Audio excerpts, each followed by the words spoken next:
Kamusta mga brad? It's me Eric at sa video na to, wala lang. May umorder kasi ng Sauvage, tatlong 10 ml. So naisip ko lang na gawa ng video. Yan. So same process lang naman. Kung napanood nyo na yung mga previous videos ng decanting natin. Syringe yung ginagamit ko para sa Sauvage. May special decanting tool sa tip ng syringe para sakto dun sa dito.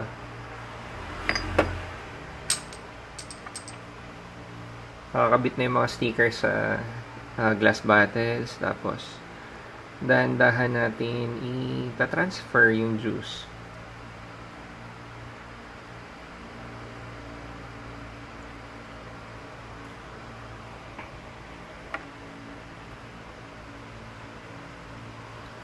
Tapos, lagyan natin ng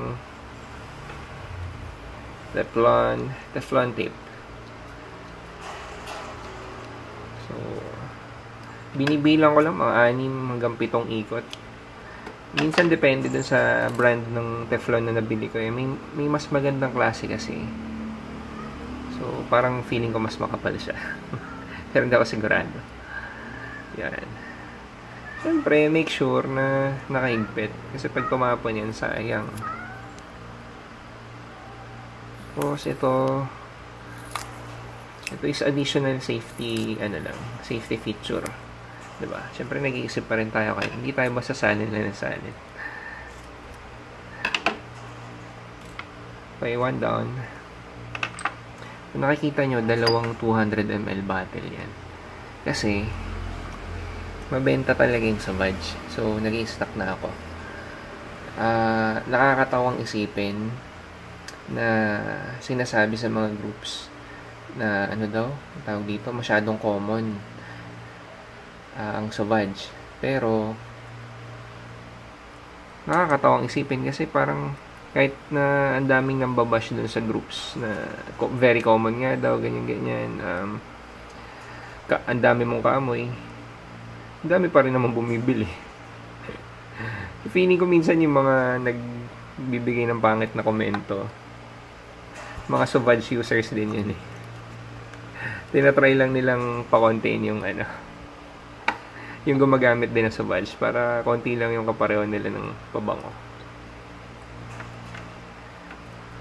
Conspiracy theory ko lang yun. Pero yun, madami talagang gumagamit nito, madaming bumibili.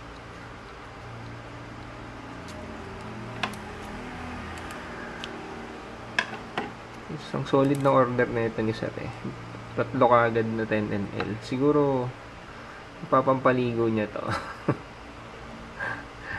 Feeling ko may pupuntahan yun na party na nagre-ready siya ng bala, susugod sa gera.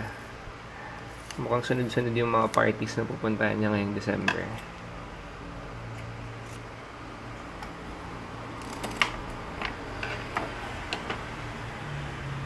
Yun hindi naabot ng 10 ml to eh.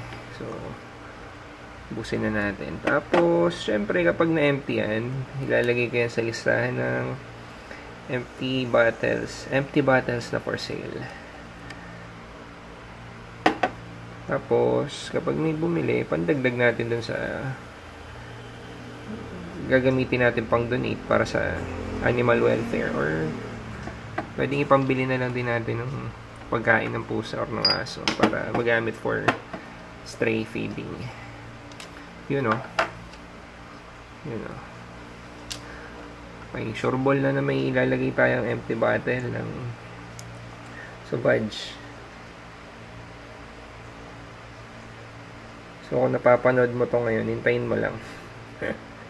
Ayoko ng yung may reserve kasi minsan may nagpapa-reserve tapos biglang manggo-ghost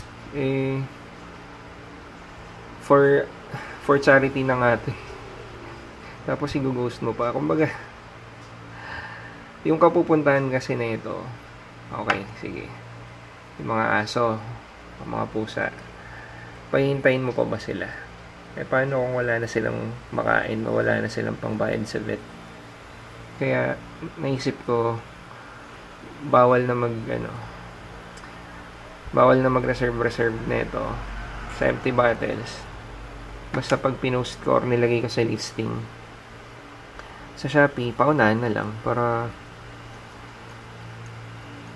bahala na kayo. So, importante lang sa amin, may ma-generate kaming funds kasi malaking bagay, malaki yung natutulong. Yun, dami ko sinabi. Yan, naka-team video, may nag-deliver. In-order ako sa Shopee.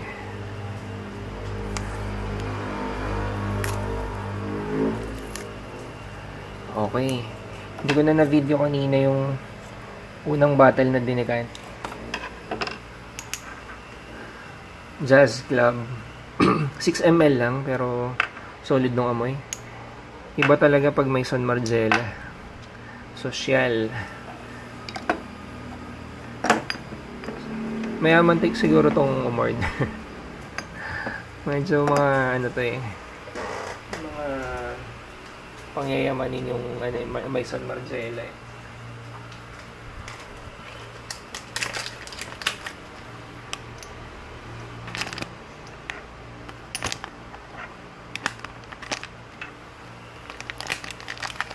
Okay. Siyempre, lalagyan natin to ng malupitan na bubble wrap sa ng box mamaya. So, yun lang. Salamat, sir.